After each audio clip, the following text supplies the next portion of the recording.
Bollywood silver screen presenting Veronica.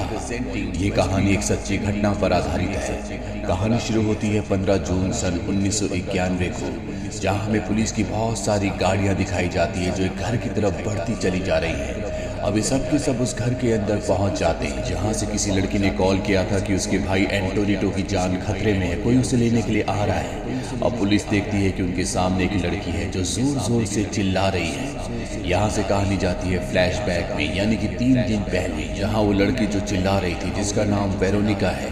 ये लड़की 15 साल की है जो अपने 3 सिबलिंग्स के साथ और अपनी मॉम के साथ रहती है। दरअसल उसके पिता की मृत्यु हो चुकी है, इसीलिए उसकी मॉम को बार में लंबे वक्त तक काम करना पड़ता है ताकि वो अपने परिवार को पाल सके। अब क्योंकि वेरोनिका की मॉम जॉब करती है, इसीलिए वेरोनिका के छोटे भाई बहनों की जिम्मेदारी उसके ऊपर होती है।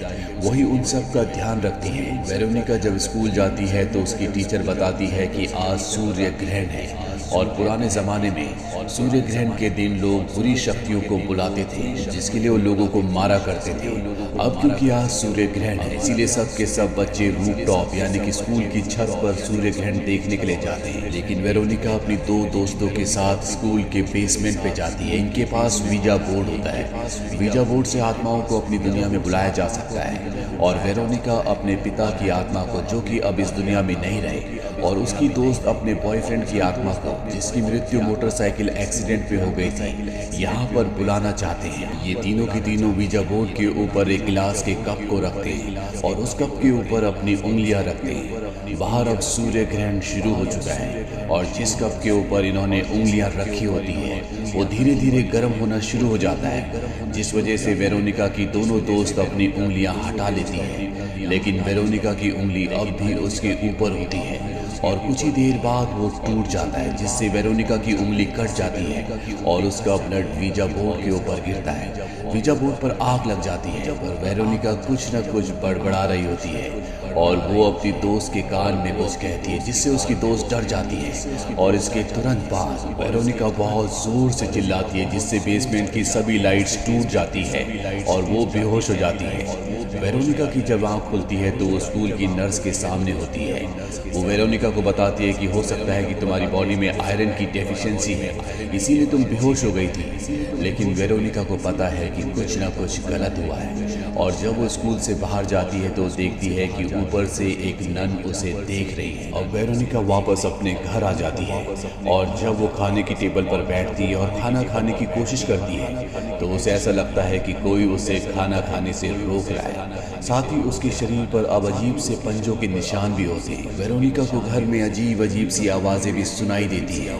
वेरोनिका को कुछ समझ नहीं आता कि ये क्या हो रहा है। और एक दिन जब वो अपने छोटे भाई एंटोनिटो को नहला रही होती है, तभी उसे बाहर से कुछ आवाज़ आती है, और जब वो बाहर ड्राइंग रूम में जाती है तो देखती है कि शैंडलियर अपने आप ही जल बुझ रहा है। पर इससे पहले कि वो कुछ समझ पाती, दरवाज़ा बंद हो जाता है। वो किसी तरह से दरवाज़ा खोलकर वापस अपने भाई के पास आती है, जो बाथटब में बैठा होता है। लेकिन बाथटब का पानी अब बहुत ज़्यादा गर्म है, जिससे एंटोनिटो को बहुत तकलीफ हो रही होती है। वो एंटोनिटो को बाथटब से बाहर निकालती है और देखती है कि उसके शरीर में गर्म पानी की वजह से रैशेज हो गए हैं। वो अपने भाई से माफ़ी मांगती है, और उसका भाई कहता है कि इसमें तुम्हारी कोई गलती नहीं है। इसके बाद वेरोनिका अपने कमरे में सोने के लिए चली जाती है, और तभी हमें उसके कमरे में एक साए को दिखाया जाता है जो वेरोनिका को देख रहा होता है। अब जब वेरोनिका अगले दिन स्कूल जाती है तो वो अपनी दोनों दोस्तों से बात करने की कोशिश करती है, लेकिन उसकी दोस्त उससे बात नहीं करती और वहाँ से चली जाती है। वेरोनिका जानना चाहती है कि उसके साथ बेसमेंट में क्या हुआ था, इसीलिए वो बेसमेंट में जाती है, जहाँ पर पहले से वो नन होती है जो एक दिन पहले उसे ऊपर से देख रही थी। और हमें पता चलता है कि ये नन ब्लाइंड है। स्कूल में इस नन को डेथ सिस्टर के नाम से जाना जाता है, और वो वेरोनिका को बताती है कि तुम्हारे शरीर पर किसी डार्क स्पिरिट ने अपना कब्जा कर लिया है। ये बहुत ही खतरनाक होता है। और इसके बाद नन उसके शरीर से उस बुरी शक्ति को, उस बुरी स्पिरिट को निकालने की कोशिश करती है, पर वो ऐसा करने में पूरी तरह से फेल हो जाती है। वो वेरोनिका को कहती है कि जो तुमने शुरू किया है वो तुम्हें खत्म करना होगा। दरअसल जब भी कोई वीजा बोर्ड से किसी आत्मा को इंसानों की दुनिया में बुलाता है तो उसे वापस भेजने के लिए प्रोसेस को पूरा करना पड़ता है, और आखिरी में गुड बाय भी कहना पड़ता है, तभी वो आत्मा वापस जाती है, नहीं तो वो इसी दुनिया में रह जाती है। और वेरोनिका और उसके दोस्तों ने इस प्रोसेस को पूरा नहीं किया था, क्योंकि ना तो वेरोनिका और उसके दोस्तों को इस बात का पता था, और वैसे भी वेरोनिका पहले ही बेहोश हो गई थी। नानू से कहती कि तुम्हें अपने भाई बहनों का ध्यान रखना होगा। ये सुनने के बाद वेरोनिका को अपने भाई और बहनों की चिंता हो जाती है। वो घर आकर हर जगह पवित्र निशानों को ड्रॉ करके लगा देती है, ताकि वो बुरी शक्ति से अपने भाई बहनों को बचा सके। उसी रात को जब वो चादर सुखा रही होती है तो वो देखती है कि सामने के घर पर एक परछाई है। वो डरकर भागकर अपने भाई के कमरे में जाती है, जहाँ पर उसे दीवार पर वो काला साया दिखता है जो उसे पहले देख रहा था। वो साया अपना हाथ बढ़ाता है और वेरोनिका ने जितने भी पवित्र निशानों के चिन्ह यहाँ पर लगाए थे उन सब को जला देता है, और इसके बाद वो उसके भाई पर भी हमला करता है। वेरोनिका डर कर अपने भाई को उठाती है। उसका भाई कहता है कि तुमने ही मुझ पर हमला किया था। वेरोनिका इस घटना से बुरी तरह से डर जाती है, इसीलिए वो तय करती है कि वो अपने भाई बहनों को अपने साथ ही सुलाएगी। और तभी उसे एक साया दिखता है, और जब वो साए के पीछे जाती है तो देखती है कि वहाँ पर उसी तरह के और भी बहुत सारे साए हैं। वेरोनिका पवित्र क्रॉस उठाकर खड़ी हो जाती है। उसके भाई बहन भी उसके पास आ जाते हैं, और तभी दरवाजे के पीछे एक परछाई दिखती है जो दरवाज़ा खोलती है। और जैसे ही दरवाज़ा खुलता है तो देखते हैं कि वहाँ पर इनकी मॉम खड़ी है। दरअसल ये उनकी मॉम होती है जो नाइट शिफ्ट से घर वापस आई होती है। वो वेरोनिका को ऐसा करने से डांटती है। वो कहती है कि तुम ऐसा करने से अपने भाई बहनों को डरा दोगी। दरअसल उसे नहीं पता होता कि वेरोनिका के साथ क्या हो रहा है। अब जब वेरोनिका सो जाती है तो उसे बहुत ही खतरनाक सपना आता है, जिस सपने में उसकी ब्लीडिंग भी शुरू हो जाती है। तभी वेरोनिका की आंख खुल जाती है, वो बाहर जाती है, और जब वो वापस अपने बेड पर आती है तो देखती है कि उसके बिस्तर पर ब्लड है, जिससे उसे पता चलता है कि उसका फर्स्ट पीरियड शुरू हो चुका है, क्योंकि उसकी उम्र अभी मात्र 15 साल है। वेरोनिका उस मैट्रेस को स्क्रब करना शुरू कर देती है ताकि उससे ब्लड के निशान मिटा सके। और जब वो मैट्रेस को उठाकर नीचे देखती है तो वहाँ पर जलने के निशान होते हैं, जिससे उस मैट्रेस पर एक आकृति बनी होती है। इसके बाद वो अपने भाई बहनों के मैट्रेसेस को भी देखती है, जिनके मैट्रेसेस के नीचे भी इसी तरह के जलने के निशान होते हैं। इस बात से वो घबरा जाती है, और एक बार फिर से वो स्कूल की नन के पास जाती है, जिसे सिस्टर डेथ भी कहा जाता है। वो उसे सब कुछ बताती है। सिस्टर डेथ कहती है कि जब मैं छोटी थी तो मुझे भी इसी तरह के साए दिखते थे, जिनसे मैं बहुत ज़्यादा डर जाया करती थी। इसीलिए मैंने अपनी आंखें फोड़ दी, लेकिन उसका कोई फ़ायदा नहीं हुआ, क्योंकि मैं उन्हें आज भी देख सकती हूँ। और अगर तुम उस बुरी स्पिरिट से अपने आप और अपने परिवार को बचाना चाहती हो तो एक बार फिर से तुम्हें वीजा बोर्ड से दूसरी दुनिया का दरवाज़ा खोलना होगा, और वो काम पूरा करना होगा जो पिछली बार तुमने अधूरा छोड़ दिया। तुम्हें इस बार स्पिरिट को गुड बाय कहना होगा, जिससे वो अपनी दुनिया में चली जाएगी। और अब वेरोनिका को समझ में आ जाता है कि किस तरह से वो उस बुरी स्पिरिट से अपने आप और अपने परिवार को बचा सकती है। इसीलिए वो उस पार्टी में जाती है जहाँ पर उसकी वो दोनों दोस्त होती है, जिनके साथ उसने पिछली बार वीजा बोर्ड से दूसरी दुनिया का रास्ता खोला था।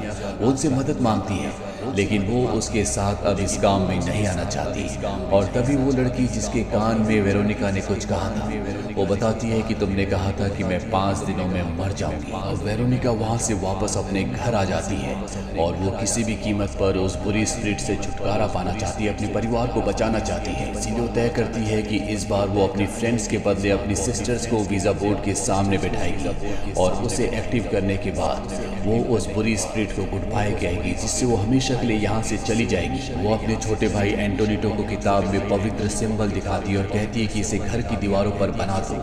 एंटोनिटो उस पेज को पलट देता है। दरअसल ये उससे उसी बुरी स्पिरिट ने करवाया होता है जो इनके घर पर है, और एंटोनिटो पवित्र सिंबल बनाने की बजाय दूसरे सिंबल को बना देता है, जिससे कि बुरी शक्तियाँ घर की तरफ अट्रैक्ट होंगी। अब वेरोनिका को दिखाया जाता है जो एक बार फिर से वीजा बोर्ड को जोड़ती है, जो पिछली बार फट गया था। उसके ऊपर कांच के गिलास को रखती है और अपनी सिस्टर्स को आमने सामने बिठाती है। ये तीनों के तीनों गिलास के ऊपर अपनी उंगलियां रखते हैं, जिस तरह से इन्होंने पिछली बार रखी थी, और अब ये दूसरी दुनिया के दरवाजे को खोलते हैं और उस बुरी शक्ति को, उस बुरी स्पिरिट को गुड बाय कहते हैं। पर वो स्पिरिट इन्हें गुड बाय कहने से मना कर देती है। इसके बाद कैंडल्स बुझ जाती है और जो गिलास वीजा बोर्ड के ऊपर होता है वो अपने आप ही लुढ़क कर दरवाजे के पास चला जाता है। घर की सारी लाइट्स भी बंद हो जाती है और अब वेरोनिका बहुत ज्यादा डर चुकी है। इसीलिए पुलिस को कॉल करती है और कहती है कि मेरे भाई की जान खतरे में है, जल्दी से यहाँ पर आ जाओ। और यहीं से इस कहानी की शुरुआत हुई थी जब वेरोनिका ने पुलिस को कॉल करके अपने घर पर मदद के लिए बुलाया था। अब वेरोनिका देखती है कि उसके भाई को उस बुरी शक्ति ने उठा लिया है, वो उसे अपने साथ ले गई है। वेरोनिका अपने भाई को ढूंढने के लिए वॉशरूम में जाती है जहाँ पर उसका भाई उसे मिल जाता है। वो अपने भाई को गोद में उठाकर अपनी बहनों के साथ नीचे आ जाती है। और इससे पहले कि सब के सब घर से बाहर निकलते वेरोनिका अपने आप को मिरर में देखती है और देखती है कि उसके हाथ में कोई भी नहीं है, ये सिर्फ उसका भ्रम था। ये देखकर वो डर जाती है क्योंकि उसका भाई अब भी घर के अंदर है। इसीलिए वेरोनिका को एक बार फिर से घर के अंदर जाना पड़ता है और जब वो अंदर जा रही होती है तो सभी चीजें गिरना शुरू हो जाती है। वेरोनिका एक क्लोसेट में पहुंच जाती है जहां पर उसका भाई छुपा हुआ होता है। वेरोनिका उसे अपने साथ चलने को कहती है लेकिन वो साफ साफ मना कर देता है। वो कहता है कि मैं तुम्हारे साथ नहीं जाऊंगा। और तभी वेरोनिका अपने आप को टूटे हुए शीशे में देखती है। शीशे की दूसरी तरफ उसे काला साया दिखता है। वेरोनिका को समझ में आ जाता है कि इसी साए ने, इसी बुरी स्पिरिट ने उसके शरीर पर कब्जा किया है और आज तक उसके घर में जो भी घटनाएं हुई है, जितनी बार भी उसके भाई बहनों पर, उसके परिवार पर हमला हुआ है, वो खुद उसी ने किया है। उसका दिल, दिमाग, शरीर उस बुरी आत्मा के कब्जे में है। इसीलिए कभी उसे इस बात का पता नहीं चला, पर अब वो इस बात को जान चुकी है। इसीलिए वो जानती है कि जब तक वो खुद को नहीं मारेगी तब तक उसके परिवार को इस बुरी स्पिरिट से छुटकारा नहीं मिलेगा।